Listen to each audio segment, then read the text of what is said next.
Hi friends, వేస్ట్గా అయిపోయిన water బాటిల్ని అంటే యూస్ కాని దాన్ని ఎట్లా యూస్ చేసుకోవచ్చో నేను ఇప్పుడు చూపిస్తానండి మీకు. షార్ప్ పొయినాటి కత్తులు ఉంటాయి కదండి, అంటే మనం వాడంగా అవి ఇంక దేనికి పనికిరాని కొన్ని కత్తులు ఉంటాయి కదా, వాటిల్ని ఒక రెండు నేను వీటికే కేటాయిస్తాను.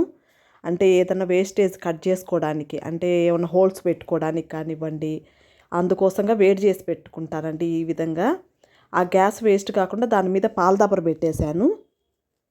ఇప్పుడు ఈ వాటర్ బాటిల్కి ఆ పైన అంతవరకు కట్ చేసేస్తున్నానండి. ఇది హోల్ పడింది వాటర్ బాటిల్.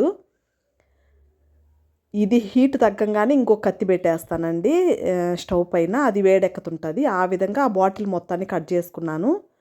బాటిల్కి పైన అంతా రఫ్గా ఉంది కదండి, అదంతా కూడా నీట్గా చేసుకోవాలి. వేడి చేసి చాకుల్ని ఆ వేడి చాకు ఎత్తి దాని మీద పెడితే మంచిగా అయిపోతుంది నున్నగా. ఫినిషింగ్ అంతా నీట్గా వచ్చేటట్టుగా చూసుకోవాలి. ఇది హోల్ పడింది, దేనికి పనికిరాదని చెప్పేసి నాకు ఎందుకో పడేయడానికి ఇష్టపడలేదు. కలర్ నాకు బాగా నచ్చింది మెయిన్.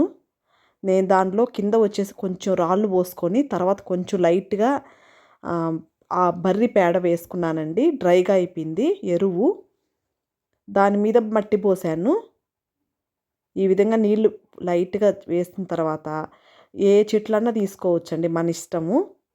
మనీ ప్లాంట్ కానివ్వండి, టేబుల్ రోజా, స్నేక్ చెట్టు, ఏవైనా తీసుకోవచ్చు. నేను దీన్ని ఒక 6-7 గుత్తులుగా ఒక సెట్టుగా తీసుకొని దీంట్లో పెట్టుకుంటున్నాను, మధ్యలోకి పెట్టుకుంటున్నానండి.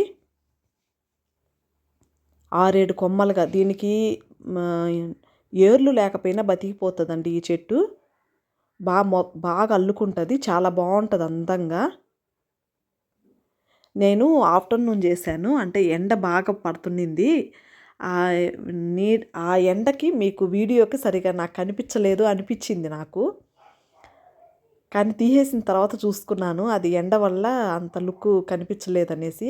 కానీ చాలా అంటే చాలా అందంగా వచ్చిందండి. చిన్న leaves, dark colour water bottle సూపర్గా కుదిరిందండి.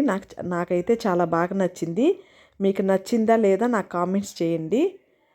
డార్క్ కలర్ మధ్యలో చిన్న చిన్న లీవ్స్, పచ్చగా చిలక పచ్చ కలరు, అది చాలా బాగుంది లుక్. నాకు బాగా నచ్చింది. చూడండి ఎంత బాగుందో. వేస్ట్గా ఉండే వాటర్ బాటిల్ కూడా మనం ఇంత అందంగా డెకరేషన్ చేసుకోవచ్చు. Thank you for watching.